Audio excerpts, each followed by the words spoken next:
Bom dia, sexto ano, tudo bem com vocês?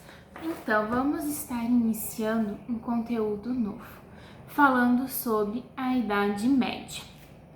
Precisamos compreender o passado da Idade Média. Então, ela se identifica principalmente com a queda do Império Romano do Ocidente, mais ou menos em 476 depois de Cristo, tá? O que aconteceu? Ela foi conquistada pelos povos germânicos, tá? Então ela foi dividida em duas fases, em dois períodos. A Alta Idade Média, que seria a formação da sociedade com romanos e germânicos. Então teria uma junção desses dois grupos, né? E a Baixa Idade Média, que começou a existir a crise feudal, né, dentro da Europa. Então começou mais uma crise do período feudalismo, tá? Os reinos germânicos. Esses reinos germânicos, eles não eram bem centralizados, bem organizados. Politicamente, eles não tinham controle de como comandar esse período, de como ter uma ordem política, uma ordem do grupo de pessoas que ali viviam dentro deles. Então isso foi desandando, teve vários conflitos internos entre eles mesmos e assim por diante. Então eles estavam se adaptando e aprender a viver naquele período, né? Eles também invadiam as fazendas, né, da Roma, tudo mais para eles também estar produzindo. Só que esse povo germânico, ele era muito visto pelo povo do Ocidente, pela Roma e tudo mais, como grupo de povos bárbaros, então povos radicais, assim podemos dizer.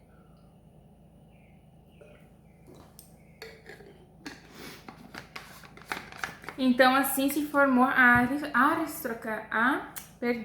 aristocracia romana germânica, que foi o que a prof falou antes, a junção dos dois grupos, grupo romano com o grupo germânico se tornando um só. Então acontecendo o que? Gerações de filhos, de famílias romanas junto com as germânicas, tá?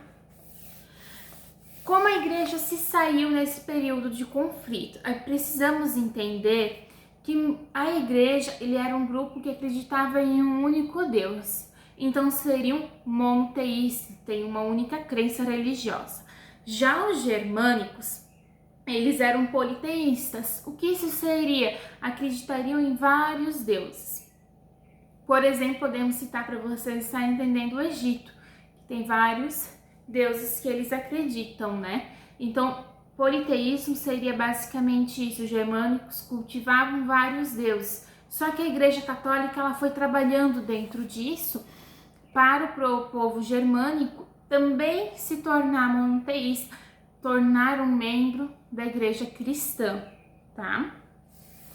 A língua predominante nesse período ocidental foi o latim. Então, a única igreja que não caiu junto com o Império Romano do Ocidente foi a Igreja Cristã do Ocidente, tá? Ela não caiu junto com o Império Romano. Como surgiu esse reino franco? Germânicos e francos são basicamente a mesma coisa, tá?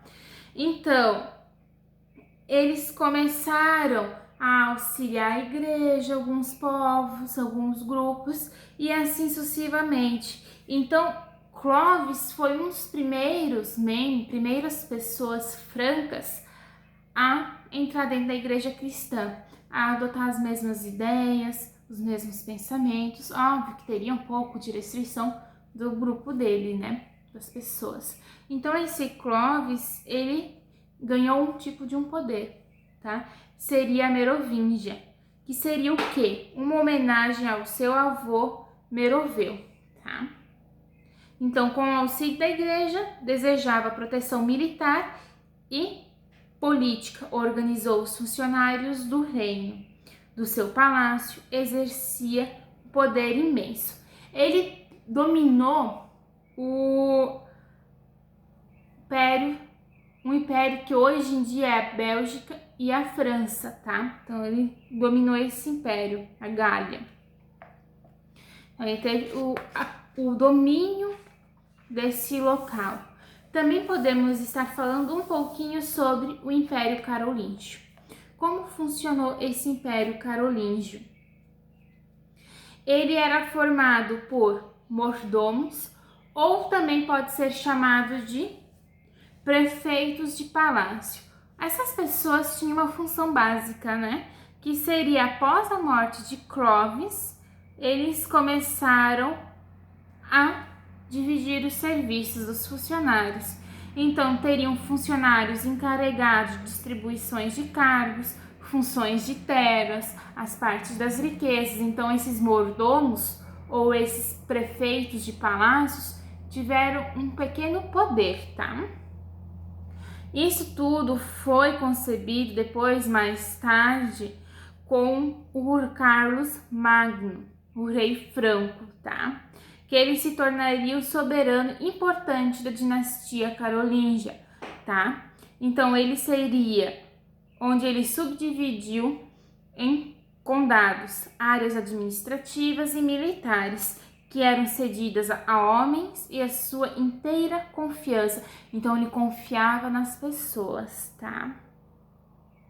Então ele tinha essa confiança. Então esses condes, eles exerciam serviços militares, as justiças, em o nome do soberano franco, o caso Carlos Magno, tá?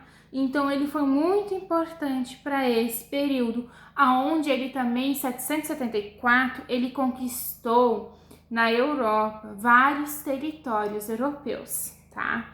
Então, onde ele formou um grande império carolíngio, difundiu a religião cristã entre as populações denominadas, tá? Então ele fez várias coisas.